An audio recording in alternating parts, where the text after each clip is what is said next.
Welcome back, Bears fans, to another episode of the Chicago Audible. I'm Russell DeWitt, joined by my co-host Nicholas Moriano, and I want to thank you for joining us for the second part of our rankings of all of the moves that the Chicago Bears have made this offseason.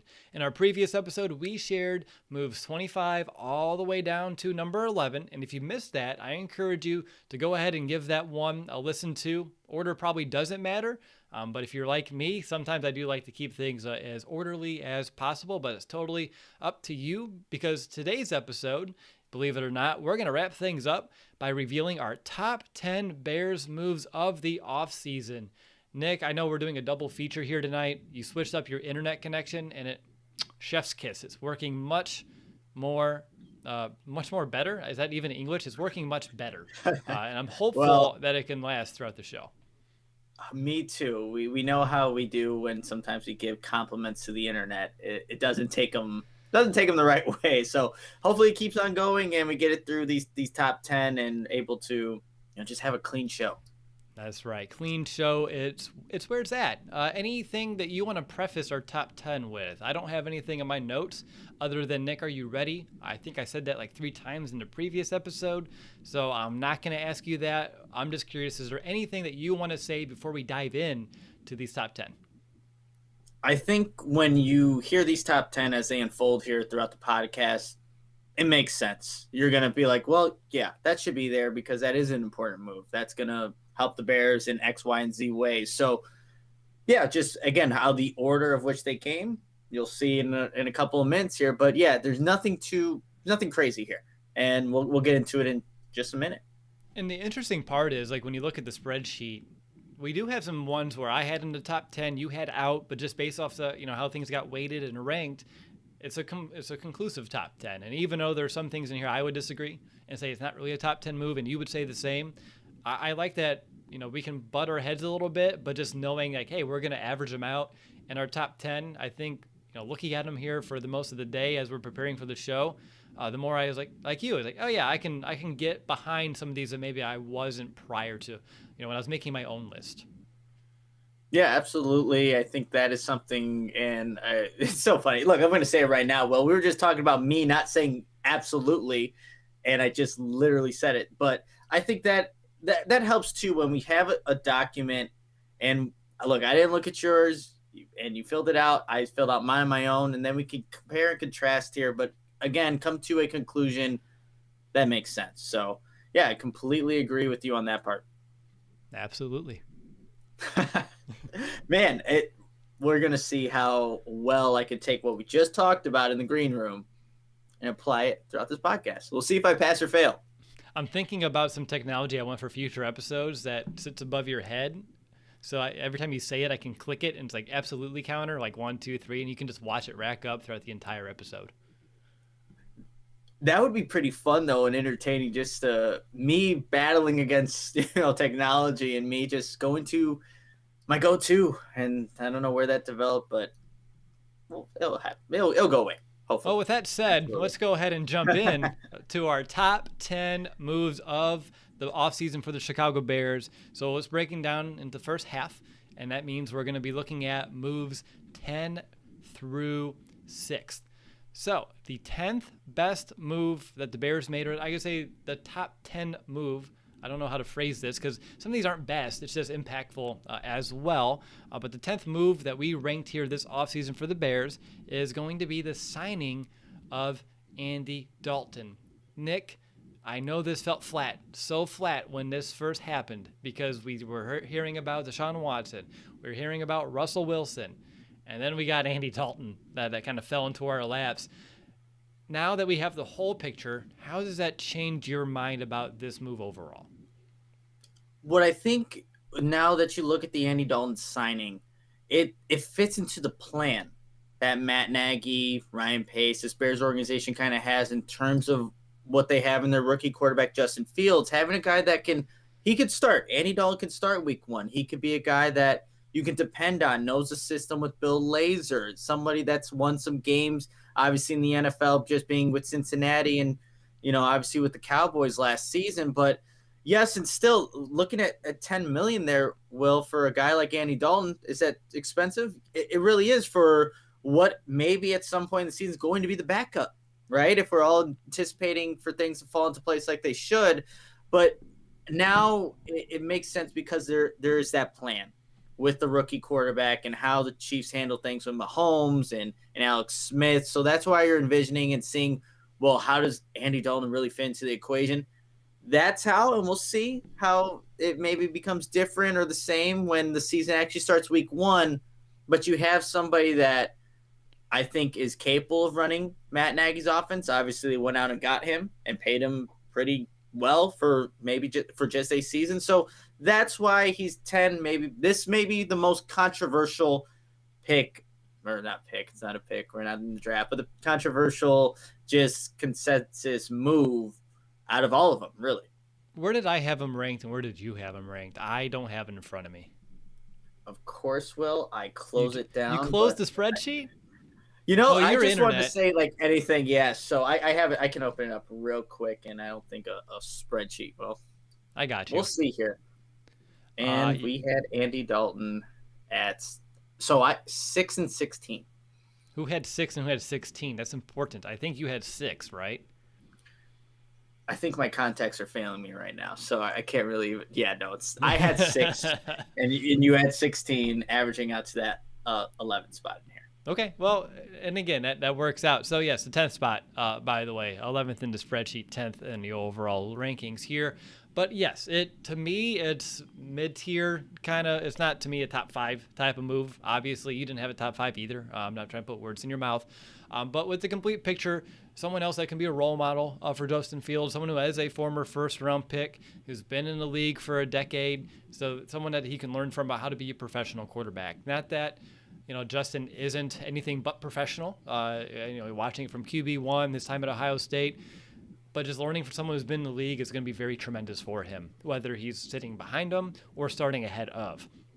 When I look at Andy Dalton right now, too, is he a bridge? Maybe. We'll have to find out. If Justin Fields lights up this offseason, you may have to start him here. And this isn't the episode to determine who's going to start or not. We're just looking at the moves that the Bears made. And when you just look at the complete picture, right, you couldn't get Watson. And again, maybe that's probably for the best. You couldn't get Russell Wilson. That you need to have 2 to tango in a trade. And you look around the rest of the league, and at the time, drafting a franchise quarterback like Justin Fields never felt like a possibility for the Bears. As much as it hurts to say, it made sense. It was another kind of insurance type of pick, someone that if you had to wait another year to either get someone in free agency who's better or drafting a long-term potential solution, you had to bite the bullet to do so. But the Bears get the best case scenario here, knowing that Dalton should just be a 1-year guy here in the system, be that bridge quarterback potentially, or at least a mentor for Justin Fields. And he did have a good second half of the season in Dallas last year. I mentioned it when we signed him. He had a 13-5 touchdown to interception ratio from weeks 11 to 17, which was tied for first in the league with Patrick Mahomes. And I'm not comparing the 2 quarterbacks, but I think it's a good way to just say, like, if Dalton's out there, he can be serviceable and he can play within the system. Now, Justin Fields can play above the system, but we're not talking about him right now. When it comes to Andy Dalton, Nick, is there anything else that weighed, in your opinion, to rank him? I know you had 6, so I'm curious if there's anything else that kind of weighed heavily here to kind of move him up the way you did. I think what is important, but it depends how people look at this. If Andy Dalton is a starter week 1, you look at some of the opponents they're going to face. And again, I don't know how much this factors into, how he will play, but you play the Bengals, you play the Browns within the first 3 weeks. AFC North guys or teams. Andy Dalton is obviously, being with the Cincinnati Bengals, knows the teams that the Bears are going to play this season. And if that weighs into the equation of whether or not he should start in the beginning, he's familiar against those opponents, maybe that factors into what the Bears want to do. Like Andy Dalton, he's had a lot of success against the Cleveland Browns. Yes, it's not these Browns. I think he's 12-5 in his career against the Cleveland Browns. Again, they've gotten so much better since he's played there, but that's also something to where Andy Dalton knows he can beat some of these teams. He can't beat Pittsburgh, though. I think that's the one team where, looking at the record, it's not in Andy Dalton's favor. But hopefully by that point, Justin Fields is starting. But that's also another thing to at least keep in mind as well. And also, look, we know, and we're going to talk about another TEVIN Jenkins at some point, but he's going to be playing left tackle. Would you rather have him kind of experiment with being left tackle with Andy Dalton as quarterback. I know this sounds like cynical in a way, but or Justin Fields. You want, look, just saying, like, you don't want Justin Fields to take those unnecessary hits because someone's trying to still learn that position. Just saying, I hope Andy Dalton's okay, but just going to put that out there. So you're saying Andy crash test dummy Dalton is going to be how you're looking at him here for the first few weeks? I mean, you do have a whole new starting unit, right? Two probably new Stackles starting on the outside. You got to work out how the middle's going to, kind of finally play out too. So it's going to take a little bit of an adjustment period. So again, cynical, malicious, but potentially accurate. Well, someone had to say it. Someone had to say it where like someone needs to go out there and be the test dummy, right? Like you said. So be the test dummy. But again, we don't want Andy Dalton to get hurt because I think best case scenario, like what happened in 2017, Alex Smith played the whole season. The offense was still good. The offense was running, and then Patrick Mahomes didn't have to play. There wasn't a echoing from the fan base saying you got to get Patrick Mahomes in there because the offense stinks. If Andy Dalton can quiet the storm a little bit, because you want Justin Fields to be the best version of himself when he finally takes over, it's probably best that he's still running the offense efficiently. Again, we'll see how it all plays out, but test dummy Andy Dalton. Maybe. And I think one other point that we haven't said explicitly, but it should be said too, Andy Dalton can give you more quality and consistent play than probably a Nick Foles in this offense. If you're looking, and I know that the Bears were trying to trade Nick Foles. Who knows? I'm assuming he's going to be on the roster for the year, more in that float, right? That player coach type of a role. But I would rather have Andy Dalton on the field to start the season than a Nick Foles. Me too. We saw the Nick Foles experiment. It just didn't work out. It's not the same offense that he ran in 2017 with the Eagles there. So again, it all comes down to it makes sense. It sure does. That's one you can put into your repertoire there, Nick. It sure does. Let's move on to the 9th best move that the Bears made this offseason, which is going to be the releasing of another player, and it's going to be Charles Leno Jr. This is a very recent move, but it's still a very important one. After drafting Tevin Jenkins and Larry Borum, plus keeping Jermaine Ifedi around, signing in Elijah Wilkinson. There really just wasn't any room, both physically and fiscally, on this Bears roster to keep number 72 there. I know this is a move that, probably elated a lot of Bears fans when they finally saw that news break.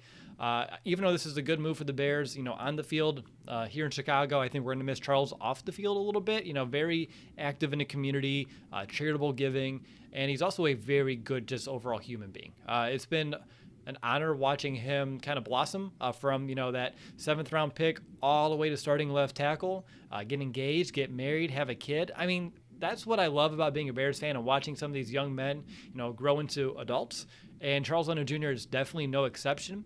Watching his rise over the years was awesome, but he just hit a really hard plateau, and the contract that he had, he wasn't worth the money. And honestly, we saw a little bit of regression out of him as well. So the move made a lot of sense. For you, Nick, when it comes to Charles Leno Jr. and just his departure, what does that signify for you other than, Tevin Jenkins is going to get a shot at left tackle, which we'll talk about Tevin probably in this show. I'm not going to try to give away everything that's coming up.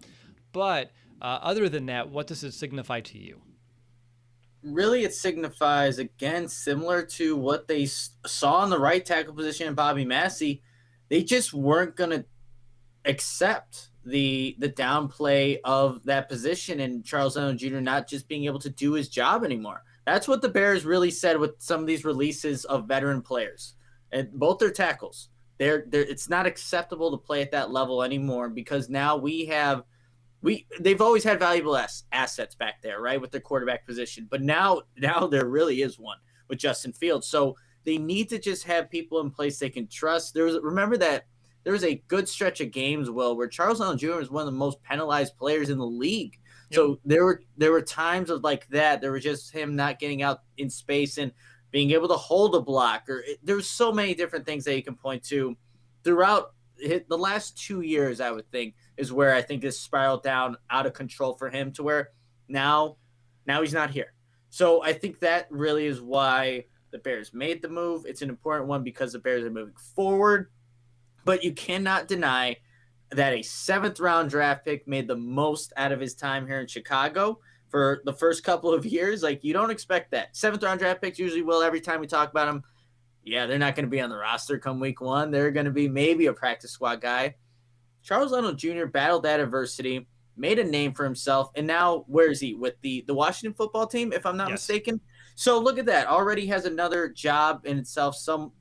Another team looked at him, said, we could use a guy like you. And I think that is the epitome of who he is. It just didn't work out here at the end. But, again, wishing him all the best of luck. I think his new contract's about half the amount what he was going to get paid this year, which that would have been, that would have been something to consider if the price tag was a little bit lower. But you said it, not every 7th-round pick turns out to have the tenure that Charles was able to put together here in Chicago. It's like like Chavius Simmons or an Arlington Hambright turning into be a quality starter for, a handful of years.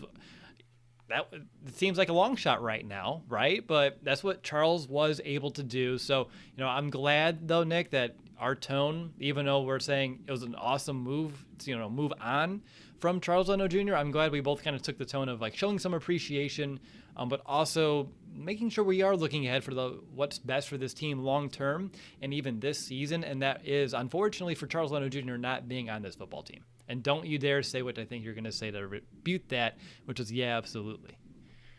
I think I was just going to say stay mute and just, go on to the next one.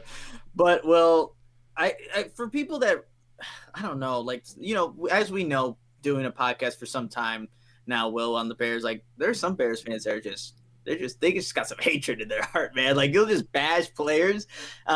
That shouldn't be the case. Obviously, he's not here because of his play. That should be good enough in terms of where, like, the comments and things like that stop.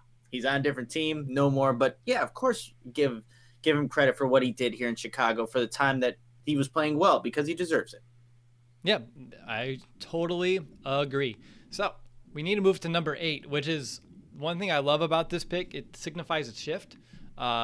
Both for the Bears defense, but also for the remainder of the show, because after this one, it's all about guys who are here and not about guys who are gone. This is the last one that made our top 25 that a departure was actually one of the best moves for this team.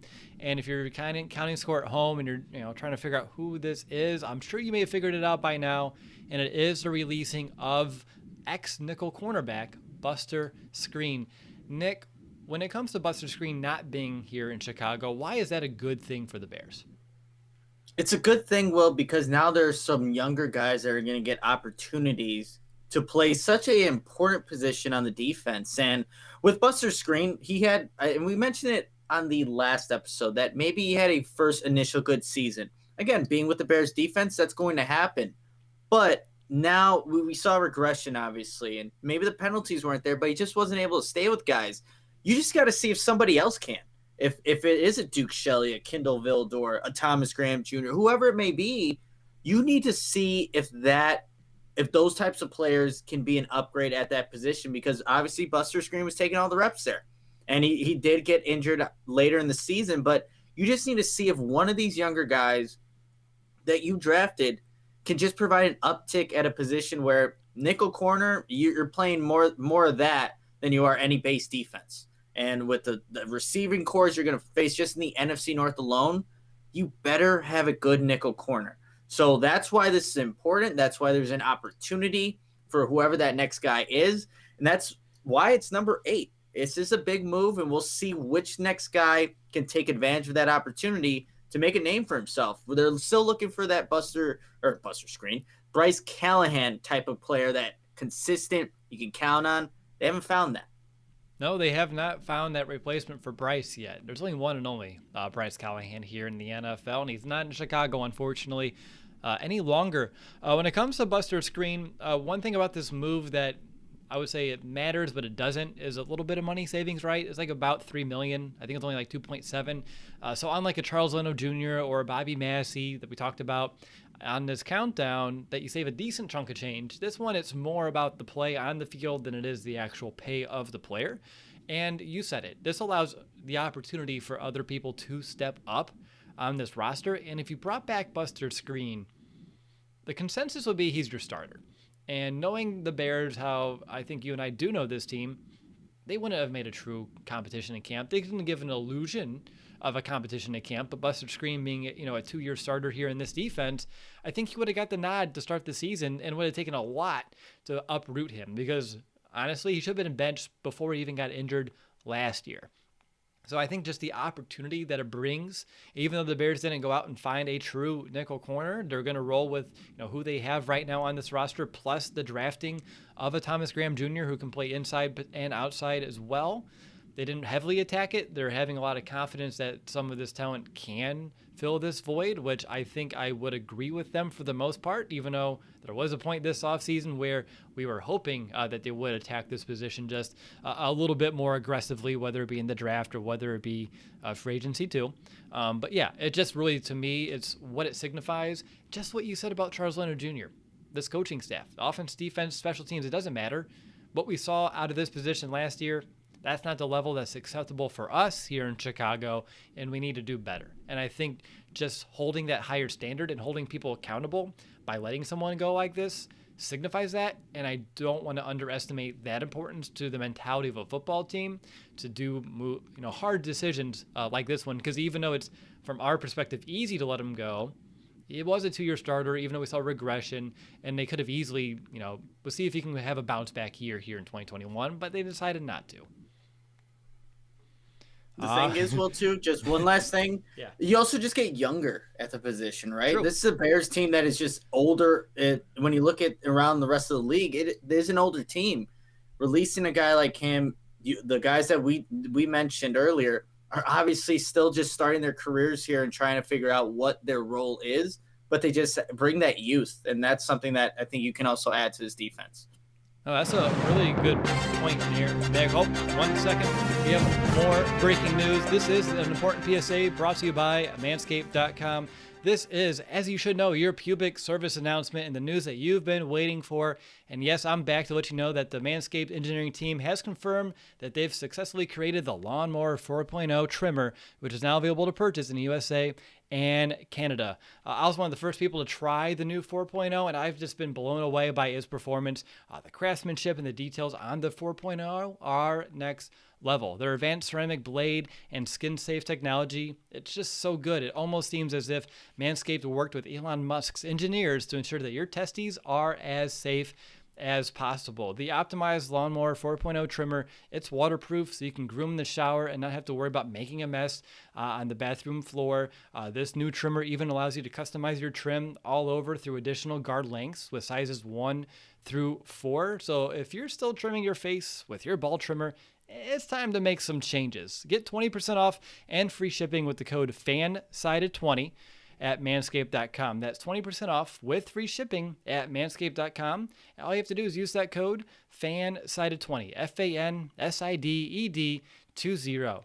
Unlock your confidence and always use the right tools with the job with Manscaped. All right, you're listening to the Chicago Audible. I'm Russell DeWitt. Joined with me is my co-host, Nicholas Moriano. We are counting down the Chicago Bears' top 25 moves this offseason. This is part 2 of that countdown. We are inside the top 10, and we are knocking on the door of the top 5's moves so far made this offseason. And we are unveiling move number 7 right now, which is the re-signing of kicker CAIRO Santos. That's right, Santos' little helper. His 5-year extension, it's more like a 3-year, $9 million deal with 2 void years on top of it. But anywho, Nick, the franchise leader in field goal percentage for a single season with 93.8, he's back. And the Bears have a kicker that has proven that he can be the man for the job for the first time since Robbie Gould. And I think that's just reason enough to have this ranked where we have it. I think with this too, Will, you don't have any lingering issues or question marks about kicker. It's CAIRO Santos. You feel good about that going into 2021. You felt good about it last season, just what he was able to do. 26 or 27 consecutive field goals made. So a guy that was consistent, dependable, and reliable, and now he's on the Bears for a good amount of time. So I'm glad that we don't have to ever talk about this again. hopefully, about just kicking drama in general. Leave that in the past. We are in 2021 now, but it's an important move because the Bears offensively, they need to rely on a guy like CAIRO Santos a lot. Hopefully that's not the case moving forward, but it's nice to know that, hey, when there are offensive drives that stall, you have CAIRO Santos who can nail a field goal at whatever range he feels comfortable at and give you those points. So it's still a success, but obviously, you're going to want to touch on it. But it's nice having that insurance policy. CAIRO Santos is money. He is dependable, and the Bears have him for at least 3 more years. Yeah, and the deal isn't that bad. 3 years, $9 million. I mean, it's an average of $3 million per season, and I think it's a little backloaded too to kind of help with some of the restraints that the Bears had this year when it came to their cap. So that's another kind of bonus inside of this and a whole. And honestly, Nick, I don't think it hit me until you were just talking, though, right? Like all the field goals that he made in a row, he finished the season with the highest field goal percentage in franchise history for a single season. And it was a year that started with like 10 kickers that were going in for tryouts. And he was someone that wasn't even a part of all that, kind of came on here late in the offseason, late in the summer as someone else to kind of be added to the fire. And out of all the chaos that surrounded that position and every resource that the Bears kind of, put into it, bringing in specialists and, consultants and different coaches, they got a guy who broke a franchise record. I mean, that's just miraculous at that. Just saying. I mean, I never even put, all of that together. Like we started from, we'll figure this out. Okay. And then they actually did. They did. And the thing is too, with CAIRO Santos, when you look at just individuals in general, like people will follow, certain players throughout their career. This is a guy that's battled adversity, right? When he was a successful kicker with the Chiefs, has some injuries and then has to go find a job, bouncing from team, has it, just battling adversity and seeing him come is still on top for now. And you got to be consistent, but you like to hear good stories like that too. And with the Bears and their situation, it's fitting that you find somebody that was, going through their own thing. Like the Bears are going through their search for a kicker. They met up and now, everything seems to be in place. So yeah, just, again, a good move by the Bears. A lot of work was done to get to this point, but I'm glad they did because they found somebody that obviously they feel comfortable in, and I think Bears fans should as well. They should. I would hope that they do. If they don't here already, Nick, if I would have told you when we did our top 10 show a year ago of off-season moves, and if I would have told you that we would find a kicker that would break franchise records, and we would secure him to a deal that keeps him in Chicago for a while, would you be surprised to say it's only at number 7, just where your mindset was a year ago? Because I think I would. It would be surprising, and I wouldn't have thought it would be CAIRO Santos. It would have been Eddie Pinheiro, right? Because he was supposed to have this job, and things worked out the way they did. But yeah, easily. All right. Anything else on a kicker? I feel like the fact that it's not an easy position, but it's not a versatile one either. You make the kicker, you don't. He's making them. We're happy about it. Let's hope that can roll from one season to the next. Hopefully that the fire stays lit and we come back next season, without skipping a beat. And that's what we're hoping for here. And I'm glad that's kind of the case that we're kind of dealing with. But I'm excited to move into number 6 because number 6 is something that in January, if you told me what would have happened, I would have never thought it would even make the top 25. Yet here we are, the 6th best move that the Bears made this offseason, which I disagree. I think it should be higher than what is even ranked. They kept Ryan Pace. This is something where when the Bears season ended, everyone was calling for Ryan Pace's head, Matt Nagy as well. Get him out of here and start fresh.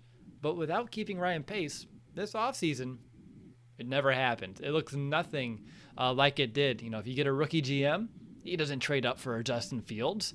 A rookie GM may have blown everything up. Moving on with Akeem Hicks, even some of the other bigger veterans on this team as well. Ryan Pace, it's really early. It's only been a few weeks, but there's a consensus that he pretty much nailed this draft. He also found a lot of cheap veterans in free agency that kind of help set the stage for a draft where you can go best player available, and the draft class is solid. So I just want to say, Ryan Pace did a badass job dealing with what he had to. He had conviction. He went up for Justin Fields, and I think that by itself should have moved this up a little bit higher, because I think I had this at like 2 or 3, and then you had it pretty low. Not pretty low, but Yes. lower. So looking at the sheet here, I had it at number 11. You had it at number 3. And I'll say why I had it at number 11. I think it's going to give away maybe too much about Justin Fields, but it really, I don't know if more so the influence came from the other guy we'll talk about later, the head coach, than I think Ryan Pace. Because when you look at those top quarterbacks, I think a GM coming into this knowing that Andy Dalton, Nick Foles are there, you're going to need a quarterback for the future. And, first year, you can kind of do what you want. If you want to trade those draft picks like Ryan Pace has done all these years, you're more, I think, able to do that early on than you are later in your career. But look, I'll give him – look, when we talked about this draft class afterwards, Will, he did a hell of a job. He really did. But those first 2 picks, like, you could put me in that draft room. I want Justin Fields. I want Tevin Jenkins. Let's try to make it happen. I wonder how much of yes, Ryan Pace had an influence in this. No doubt about it. But I wonder how much. And we'll talk about the other 2 moves that were made this offseason that I think have more to do with why this offseason played out the way it did than with Mr. Ryan Pace here. Because like I said, I had it at 11. Like, if the Bears would have fired him, I still think they could have done a good job in this draft. Maybe they get Justin Fields, maybe they don't, but we'll never know. But it's still just outside the top 10 in my list that I had there. I still think, Nick, for everything that we heard about what this man was trying to do to get us a franchise quarterback, with all the odds stacked against us, and he put everything that he could out there into the universe to find a way to make it happen. With a rookie, I'm telling you, with a rookie GM coming in and looking at this roster, I don't think they would do the same thing. I don't believe you can be that aggressive. I don't think you would have the green light from ownership to go that gung-ho. And so Ryan Pace, who maybe his backup was against the wall a bit and he had to come out clawing, I think that kind of almost maybe, I don't want to say it's way so early, but there's a chance that the 2021 offseason, after Ryan Pace has been here, and we've been doing this podcast, we're entering year 7, Nick, by the way. Crazy. This could be his best offseason that he's been able to put together. And he's had some really good ones when you look at the 2018 one, even a few to kind of help restore what this roster looked like when he took over from Phil Emery. So I'm excited to see maybe some of this pressure and the fire on his seat. Maybe it got the best, brought the best out of Ryan Pace. And I know that's, as a job as a GM, you can never tell how well they're doing until it's too late. So we'll find out. But I'm trying to, drink this glass or look at this glass with a half full mentality. And I think a lot of people are. And I'm not saying you're not.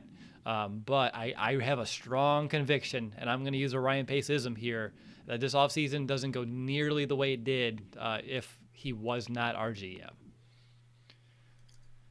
We'll have to wait and see. To see that Ryan Pace hair that, I always try to comment every time. Actually, the one press conference when they got Justin Fields, he did look like he was energized. It just looked like a new person. And of course, you get a new quarterback, but he looked like a new person.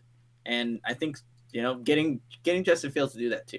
I mean, I feel like, don't you? Like, I feel like True, I could do another 1,000 podcast episodes all about Justin Fields. Like, I am energized. I'm juiced. I'll bring back a 2018 word. I don't mind. I'm ready to rock and roll just due to some of those big decisions. But you mentioned the hair. The hair may have been worth, keeping that around in Chicago may have been worth a few points in your book. I don't think it would have moved them out of my top 3 into a top 2 or 1 spot, but just saying. But Nick, we have the top 5 left, which I'm very excited about, because as gung-ho as I was about Ryan Pace, I think these remaining 5 are, very important moves that are going to really kind of change the course and the scape of this franchise. So let's go ahead and dive in to the final 5 moves that the Bears made this offseason. So the 5th best move the Bears made this year, we had promoting Sean DeSai to defensive coordinator. Nick, simple question, complicated answer time. Why? This is a crucial move for the Bears defense to give it the best opportunity to go back to that version. It won't be like 2018. I think it doesn't matter who you bring in. It's not going to get to that level. But this move gets it to a position where it can get the closest to it. right? So, and there's no guarantee with Sean Desai being in his first year, but he was highly touted by guys like Louis Riddick and whoever Louis Riddick's, advocating for. I think you should too. So this is a guy that I think will get the most out of his defense. And when the Bears did promote Sean Desai, I reached out to Matt Bowen just to see what can he bring. And the three things, just have him here in a bullet point list. You can expect more fronts from the defensive line. And what they'll do is bring up that schemed pressure with those fronts, something that maybe with Chuck Pagano you didn't see as much of. And you'll disguise the coverages from split safety alignments a little more with Sean Desai with that Vic Fangio influence. Because, I still think the Bears have a lot of playmakers on defense. Yes, they've lost Kyle Fuller. They've lost some guys here and there over the years, but they still have enough playmakers that they can be a force in this league. No doubt about it. You just need the right guy calling the plays and a mind that can get these guys in the best position to make plays. Like Khalil Mack didn't have a year that we were accustomed to seeing. You didn't see the Eddie Jackson just do what he's normally done. If you can get those guys playing at the all-pro levels that they're capable of and get that through Sean Desai and what he's going to bring to this defense, then we're talking here like your offense could be, mediocre. You could still win a bunch of football games because of that defense and what it can do. So that's why this is so important. We have to wait and see if he can replicate that some similar production from what Vic Fangio was able to get out of this unit. But I'm excited. Bears fans should be excited. Yes, it's a little unknown, but this gives them the best chance, and that's why this is such an important move. Nick, I'm glad you said the F word before I did, right? He's going to be more like a Vic Fangio than he is a Chuck Pagano. He's someone that, like you're mentioning it, he should be able to, bring a little bit more creativity. He's a little bit younger. Chuck Pagano, I think we were all pretty much in agreement, was way too conservative with the talent that he had on the field last season.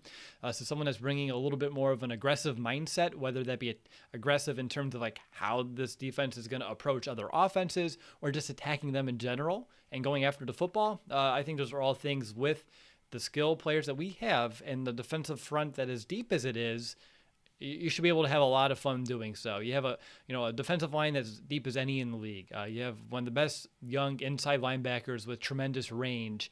You still have Danny Trevathan, who can be serviceable. Maybe he's lost a step, but he's still someone that can be effective if you want to use him in blitzes more than we saw, a couple years ago. Very effective in that regard as well.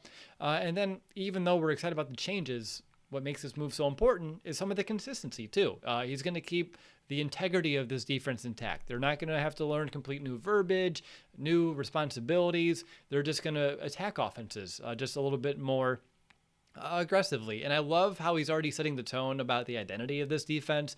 And it's really sounding like what a Bears defense should be all about. A defense full of passion, a defense full of physicality. And he's mentioning that fans are going to feel that watching this defense. If I'm going to feel that watching it in my living room, can't imagine what opposing offenses are going to be feeling out there on the field come Sundays. So Sean Desai, I think it's the blend of new school and a little bit of that Vic Fangio old school and the consistency that really makes this move.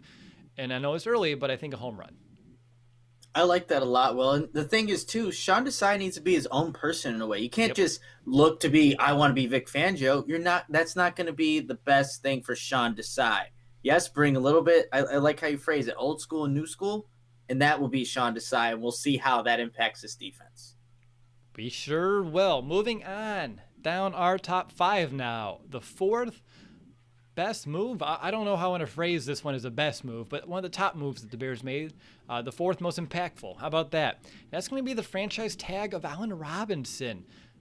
I think, Nick, we still want a longer deal for A-Rob, but he's a Bear in 2021, and he's someone that I know didn't have a lot of help from a quarterback ever since he's been here in Chicago. Heck, his entire career here in Chicago or in Jacksonville. But when he looks at his future and he sees Justin Fields, maybe he takes a little bit of a pay cut, or maybe he's not as aggressive in some of those contract talks. And, the offseason's not over. They can extend him, which can help this year and for some of the years down the road. But I'm curious how you're looking at it, because the reason why I ranked it how I did is those last words I said. Allen Robinson is a Bear in 2021, and there was a strong chance that could have actually not been the reality that we're living in. See, the thing is with Allen Robinson and why I had it, I think at number 3 on my list as top moves. It's imagining this offense without him. Is Darnell Mooney at this point right now, No. year 2, ready to be? Exactly. That's right what I have in my bullet point list here. Well, he's not ready to be a number 1. Not to say that he can't develop and get to be maybe at that level, but Allen Robinson is. And he was the offense for the Bears the past 2 seasons, going for back-to-back 1,000 yards in each season. A guy that consistently can create separation. Doesn't have the best speed. That's not what Allen Robinson is known for, but he creates separation like the best of them and gives windows for quarterbacks like a Mitchell Trubisky that even he can complete passes there, right? So that's why he's so important. And maybe for his mindset, like I think if it's him, he's going to go get his money wherever the highest payer is going to, give it to him. Maybe if it's Detroit, he'll reconsider. Actually, he's from Detroit, so maybe that would make sense. I don't know. But let's not even go that path. But Allen Robinson, you're just hoping now that you see a guy like Justin Fields, that's arguably the best quarterback you're ever going to play, or that he's played with at this point in his career, which is crazy, a rookie, right? But that's why this is such an important move. You have him, and once Justin Fields gets on the field, it doesn't sound right when you say it, but Allen Robinson's going to be a big point in just helping develop him and just giving, whatever quarterback it is for the Bears, opportunities to create plays, because that's all Allen Robinson has done, regardless of who's throwing the football.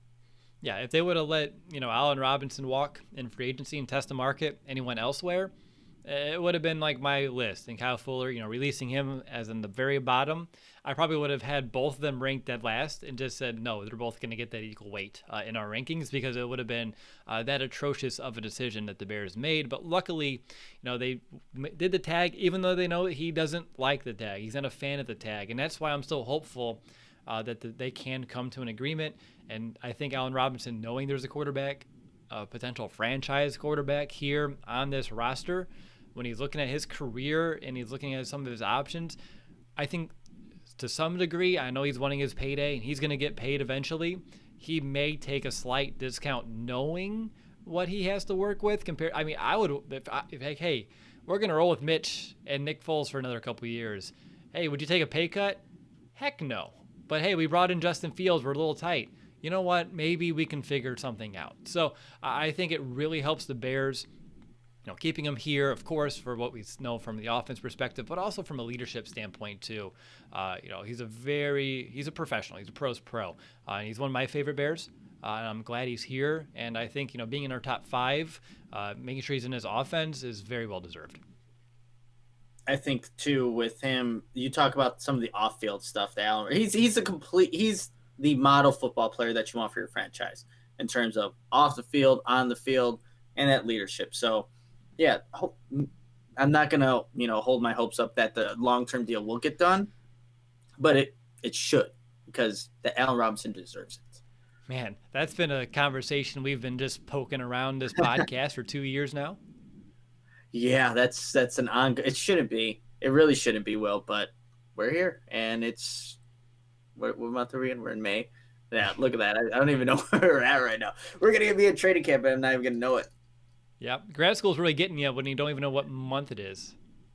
Yeah, I got my little DePaul. I don't know. Congratulations! Like, it's not my diploma. I'm like, where's my diploma? Is that what it is? It said you're graduating, but I don't have a diploma yet. So it's basically saying congrats. So yeah, it's happening. It's flying by. That's exciting for you. Yeah, no, I understand not knowing where you're at in the world or what time it is. Last week when I did my little presentation at a high school and I was signing in the office, like, what's today? Like May 4th? And like, no, it's like the 17th, or not the 17th, but it was like the 15th or something like that. I was like, whoa.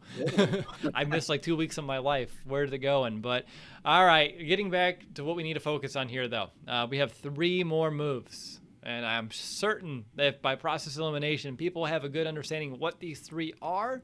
But the bigger question is, what order do they fall? So the third best decision / move that the Bears made this offseason is going to be drafting TEVIN Jenkins. He has a really good chance of becoming the best tackle out of the entire draft class. He's someone that Bears fans are very familiar with through the pre-draft process, being mocked to the Bears consistently at pick number 20. We traded up for him in our mock draft, double dipping for Justin Fields and Tevin Jenkins. Just want to say that we did that first. It's not an original thought or an idea. They took it, which we're glad that they were listening to our show. But in all seriousness, Nick, what about Tevin Jenkins, or what about the decision to trade back up for him is such a big-time move? This is huge for this offensive line as a whole, for Justin Fields, for the Bears in general, because he's now most likely, I know the Bears haven't really officially said it, but he's going to be the Bears left tackle in place of Charles Leno Jr. when it's all said and done. And now this is crucial because you need to have a guy like this that you moved up to go get, and deservingly so, because I think Tevin Jenkins is that type of player. He needs to be that left tackle of the future. And this is, for as long as Justin Fields is here, you would like to see Tevin Jenkins be the guy that's blocking for him and just making sure he is safe and able to complete passes, things like that. But it's such a crucial move because the Bears, like we were talking about with Charles Leno, said the play wasn't enough. So we need someone that could be an upgrade, a consistent upgrade, and one that helps elevate this football team. And that's why the Bears made the move, going back up to trade to get a guy like this. The only question mark now, going from that right side where he had primarily most of his reps, most of his games started, to the left side. And from everything that his coaches have said at Oklahoma State and what he has physically, I think he's definitely capable of making that transition. Now, we just got to see how the Bears develop him with Juan Castillo and then make sure he's acclimated to fit that role. Because come week one, I expect to see Tevin Jenkins as that starter at left tackle. Now, that's not this episode. Actually, we're going to be getting to that big conversation about whether or not Tevin Jenkins, the left tackle, is the appropriate move. That's coming up here soon. We got countdown to camp to start. I'll give some more details about that when we close out the show. But just in terms of looking at this move in general, love the aggressive nature to trade up to go get him when he's sitting there, and someone that you knew they were comfortable with drafting at pick number 20. So the fact that they were had the conviction to say, you know what, could we allow another tackle to fall to us and we'd be okay with it? Sure. But if we can have the chance to go get our guy, let's go do it. And you talked about, he's a better player than Charles Leno Jr. I mean, at least you're hoping so. He's a first-round talent who dropped to the second round. Charles Leno Jr. was a seventh-rounder that we watched develop. So you're hoping he's going to become better than Charles, and it shouldn't be too hard for him to do so. But the other, element that weighs in, at least for me here, is how drastically different they are as players and their mentality. Tevin Jenkins, he's going to run you over. He plays with that nasty streak, that mean streak. And I don't think I'm, speaking ill of anyone when I say that the Bears' offensive line for the past couple of seasons, they haven't had that kind of fortitude about them. They've just been kind of, status quo, business as usual, head down kind of a unit. And this is a guy who I expect to fire up that starting five, lead the charge a bit. And I think that's going to energize not just the offensive line, but the entire Bears offense. Heck, this entire Bears football team by having someone up front who is not afraid to kick some butt. So that's why, not just the player and better in pass protection, better in run blocking. He should be able to pave the way because the Bears had a hard time running to the left last year. It's who he is from a mental standpoint and what he's going to provide this team. Those are some intangibles that you can't coach. You can't tell someone, hey, I need you to be more assertive or aggressive. Like, those are things that you're just born with. You're not. Charles Leno Jr., very nice guy. Tevin Jenkins, nice guy, but when you put him on the field and he puts that helmet on, it's a whole different ballgame. Well, I think the word that you wanted to say, but you didn't, when in terms of describing this offensive line, they were soft, right? They were a soft unit. Like, we can't get around that because that's what it was. I think it was it Chris Long after the playoff game, just saying, yeah, the unit was soft. We knew that we would out physical them. Then that was what has been what's been holding maybe some of this offense back, is that this offensive line couldn't create a push. They just weren't physical enough. Get a Larry Borum, you get a Tevin Jenkins. That's really not as big of an issue really now as it once was before they got drafted. So that again falls into why he's number 3 as a rookie of important moves this offseason for the future of this Bears organization, and really that offensive line being just a unit that you can count on, that can move people, that can be aggressive, that can be nasty, and be something that word soft maybe isn't associated with it anymore. Well, definitely not when it comes to Tevin Jenkins. That's for damn sure. Yep. No doubt about it. Let's move on. We have a top 2 now. So the second best move that the Bears made this offseason, they decided to keep Matt Nagy. Nick, you said this one was more important to you than keeping Ryan Pace. I'm not going to disagree with you, but I think my rankings on your spreadsheet may say otherwise, if I remember correctly. So I have Matt Nagy as number 2. You have him at number 4, and Ryan Pace you had at number 3. So you did have. They're very close to me. Like it's not that I'm saying they're drastically, like, oh, Ryan Pace, keeping him was by far the best decision.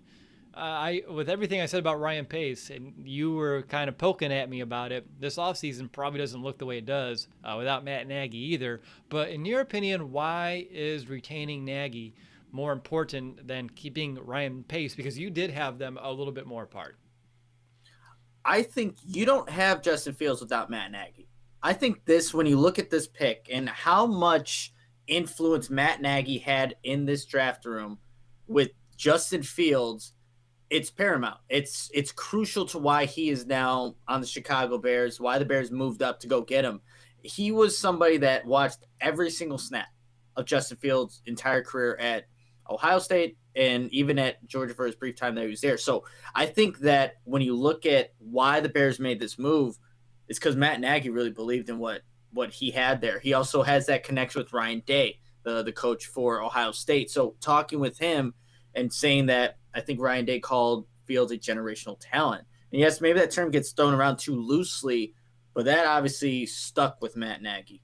And when you go and watch every single rep that he's ever played, and now that they got him, obviously he's the one that, called Justin Fields saying that you're ready to be a Chicago Bear. And that's, it always happens with the head coach. But I don't think Justin Fields is here without him.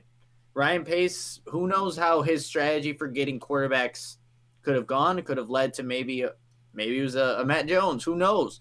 Or Mac Jones. But I think that Matt Nagy, you can talk about his play calling and talk about his questionable in-game decisions, but just looking at the quarterback, this draft, how it played out, he's the guy that I think was the biggest vocal supporter of going up and getting this young rookie, and why he's ultimately, process of elimination, right? We're at 2. Right. I wonder what number 1. I wonder who's number 1 on this Bears team. I don't know. We'll find out here soon. But Rashad Coward. Yeah, letting him go, by far the best. Honestly, that could have been a top 10. But for real, we did throw Leno Jr. under the bus. We threw Bobby Massey under the bus. We could have done it with Coward, but I think we had proper expectations for what Rashad Coward gave us, and that's why it wasn't like, yes, they did it. Like, thank you. Like, it wasn't that hard of a decision to make. But Matt Nagy, we're not talking about Rashad here. We're talking about Matt Nagy. By the way, my very first bullet is big part in Fields' evaluation as well. So just making sure that that I wasn't sneezing on that fact either.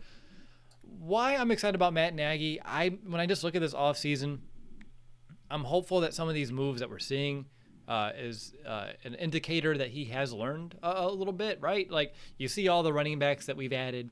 You see the offensive line talent that we're adding, a little bit more aggressive mentality. And I think he's starting to realize, I just can't be past happy. Maybe you can now with a little bit of a different talent under center if you need to be. But I do think he's starting to understand the importance of a more aggressive offensive line, getting one of those, as well as having true running backs in this offense, something that we talked about in the previous episode, instead of one-trick ponies like a Patterson and a Tariq Cohen. And, of course, Cohen's still in the mix here, too, and, figuring out where he's going to fit in this offense, coming back off the ACL, that's something for a different episode, but it is something that still I'm thinking through myself. But, Nick, when you're looking at what the Bears' offense here in 2021 looks like, The more I think about it, I think we're finally going to find out who Matt Nagy is, for better or for worse. And whether that means, his offense is light years ahead of what we thought it could be, or unfortunately, maybe he can't get the most out of his talent still, which is supposedly the reason why I brought him here in the first place. But with all the receivers we brought in, all the linemen we've brought in, all the running backs that we've added to the mix here, and you got yourself a quarterback that should be capable in Andy Dalton, which you didn't have in Mitch Trubisky. And then you have a quarterback who in Justin Fields who should be able to elevate everyone around him when he's ready. I think we're going to finally get to see the best of Matt Nagy, and we saw some good things in 2018, and now we'll need to see it, a little bit more. But weirdly, I have trust that it's going to be good, and I don't know if that's a bad thing, if I'm setting myself up for a letdown. I don't know either, Will, but there's no more excuses. Matt Nagy can't point to, I didn't have the blocking. Well, it looks like you should have it now with how you've addressed it. I didn't have the running backs. You have those now, too. You have a plethora of wide receivers. You just got to see how you're going to actually use them. There's 14 on the roster right now? It's one too many for me. I have no idea. Well, yes, but there's lots of wide receivers, and then you have such a talented young quarterback in Justin Fields. So for better or for worse, like you said, we're going to see who Matt Nagy is, and that's why it's important you brought him back, because now you get to see, hey, we gave him one more year. He wasn't the guy. Or maybe we see that vertical passing attack that got him the job in the first place with Alex Smith of all. He was a check down guy for most of his career, and then 2017 happens, and Alex Smith is passing vertically down the field. You're like, how is this happening? Oh, this Matt Nagy guy is the one who brought it out of him. Can we see that? Can we see that now that maybe the proper pieces are in place? We're about to find out in 2021. And if it does it, he'll be gone. And you know what? To be most honest, we saw it in 2018 a bit. And then defenses caught on, and Mitch couldn't adjust, and Mitch couldn't grow. And things got stunted really quick. So with a different quarterback room here, I think you can get 2017 Alex Smith-ish play from an Andy Dalton if you're Matt Nagy. You would expect, right? Maybe not to the same top-notch degree, but better than Mitch and somewhere closer to Alex Smith than Mitch Trubisky. How about that? That's the best way I'll explain it. And then, I like that. And then out of Justin Fields, sky's the limit. I mean, there's just so much potential there with Justin as a player, and then what Matt can do from a coaching standpoint. So I think, keeping Matt Nagy here, again, just like I said with keeping Ryan Pace, if you let Matt Nagy go, which probably would have meant you let Ryan Pace go, you're starting with a rookie GM who brought in his first ever, rookie head coach candidate, which looking around the league this year of head coach candidates, I don't know who I would have liked maybe even better. So I think this was a very smart move to, even though everyone was calling for his head, being a little bit patient here. And I think that patience will pay off down the road, which again, maybe I'm setting myself up for some letdown here, but that's where I'm feeling right now. All right, Nick, we got one final move to discuss here that the Bears have made this offseason, and I think everyone knows what it is. I'm going to quit stalling now. The Bears' best move of the offseason is none other than drafting, you guessed it, Justin Fields. Nick, I have 2 words in my notes about this, but I'm sure we'll talk about it a little bit more than that. I put franchise quarterback.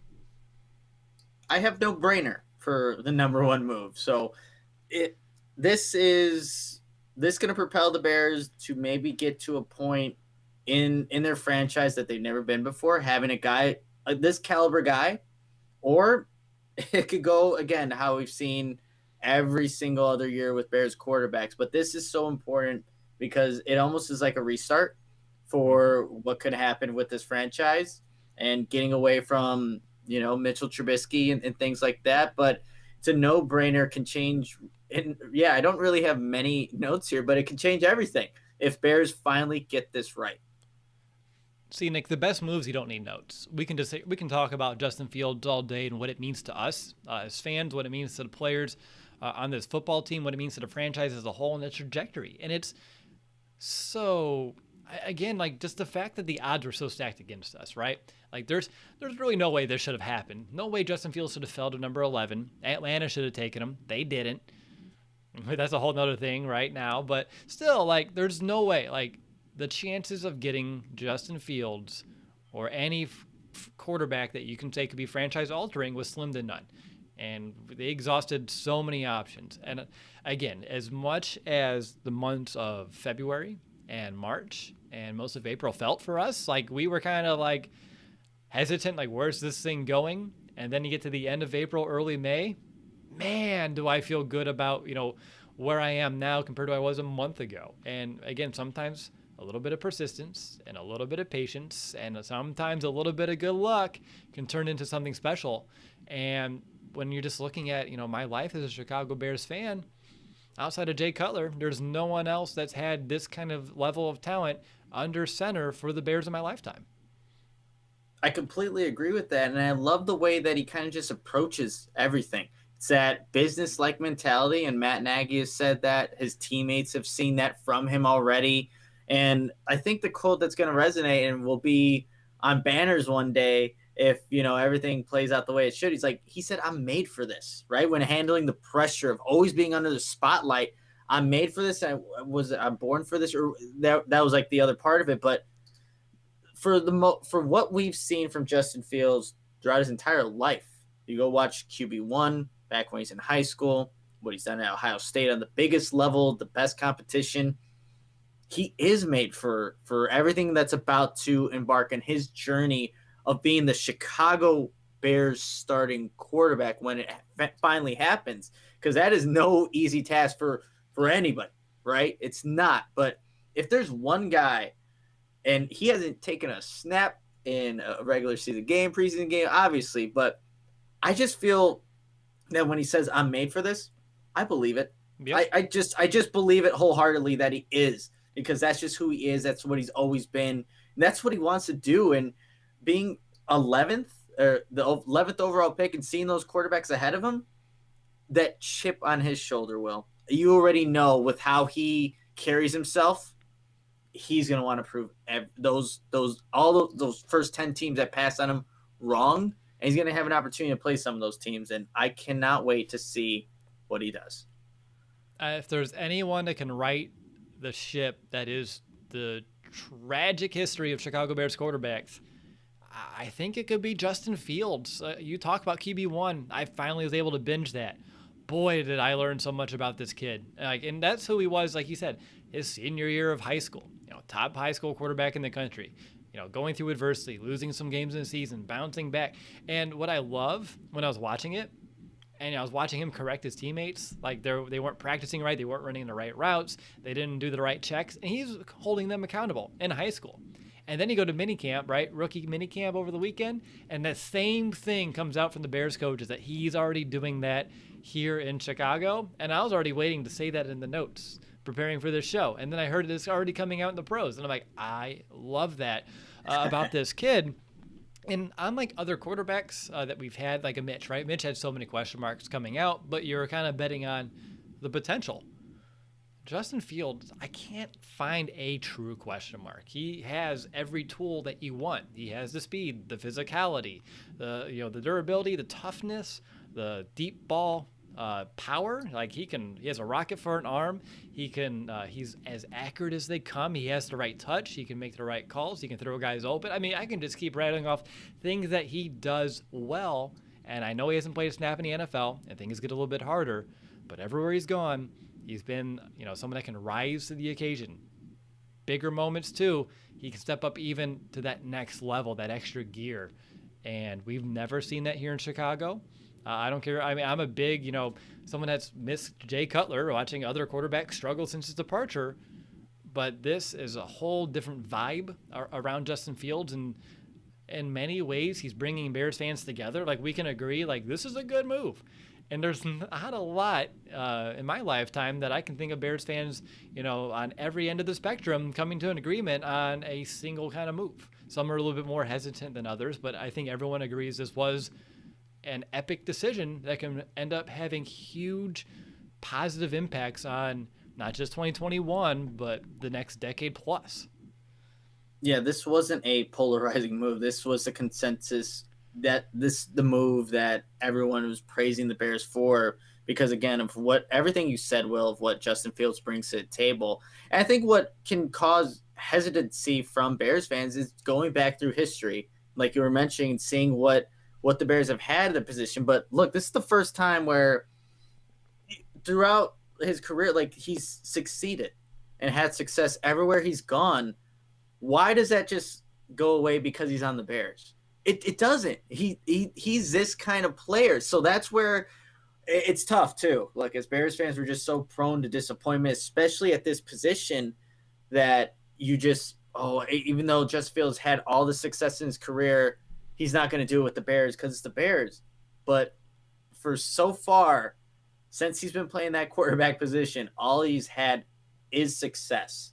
So it's not just, it doesn't just magically end because he's now rocking the orange and blue with the Bears. So that's something that when we finally see him play, when we finally see those passes downfield to Darnell Mooney connected, where he's taking it himself and scoring a 40-yard touchdown and just making plays that we're not used to seeing, we can have a little reassurance that the Bears have a franchise quarterback. So now you have to watch out. It's not just a team that has defense. They can light you up with number one there. And that, man, when that starts happening, well, whew, I cannot wait.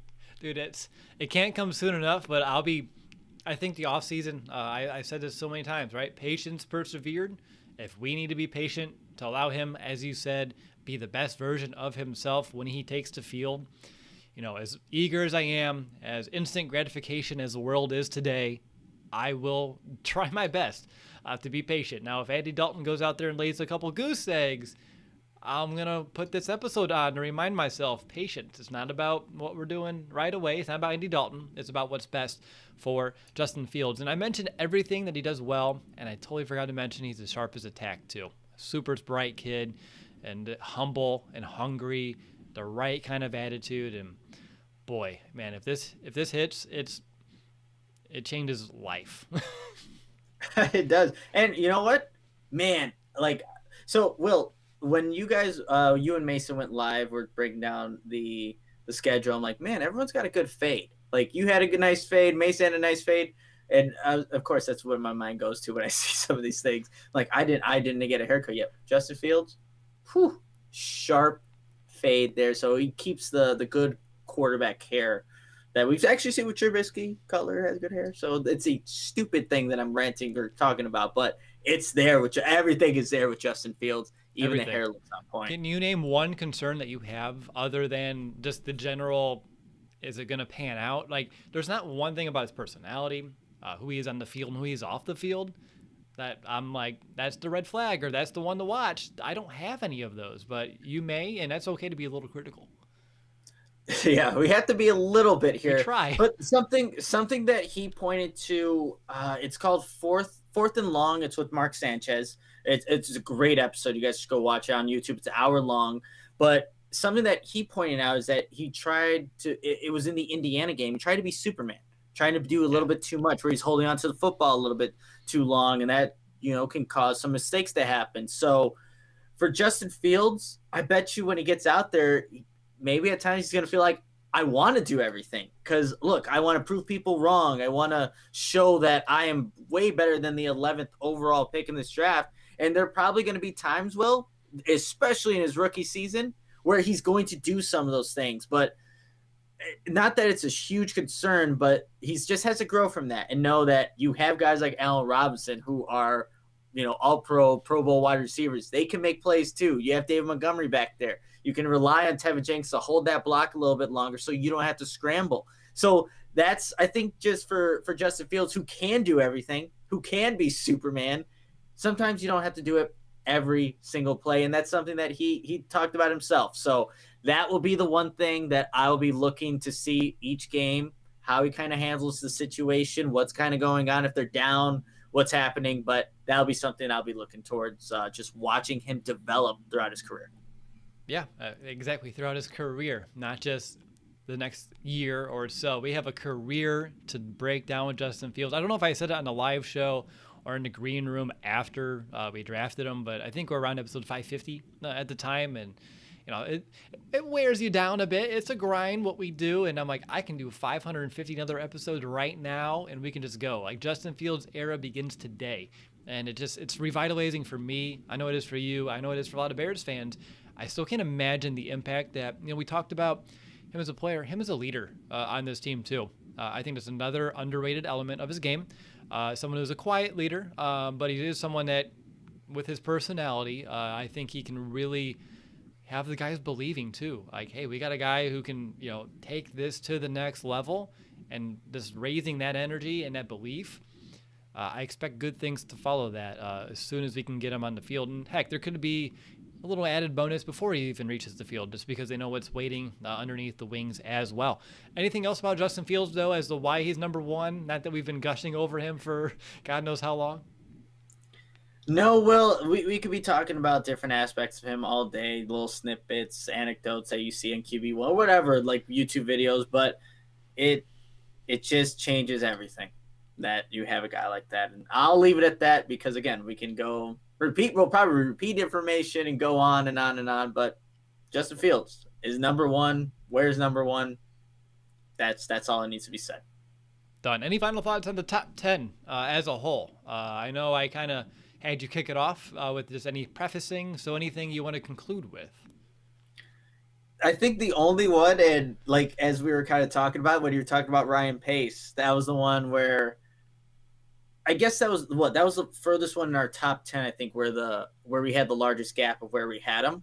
Mm-hmm. But other than that, I think it was I don't know if predictable is the right word, but our top 10, these are moves that impact the Bears, not just in 2021, but for years to come, like we were just saying with Justin Fields. And that's why they are where they are and why we kind of ranked them the way that we did. So it's a top 10 that hopefully when we look back at it, the Bears are in a better place because of these top moves that have happened in this 2021 offseason. Couldn't have said it any better myself. Nick, you know what this means, though, now that we're done with the top 25 countdown, right? And looking at our calendars. Yes. So we have a series coming up, and I'm looking forward to it, Will.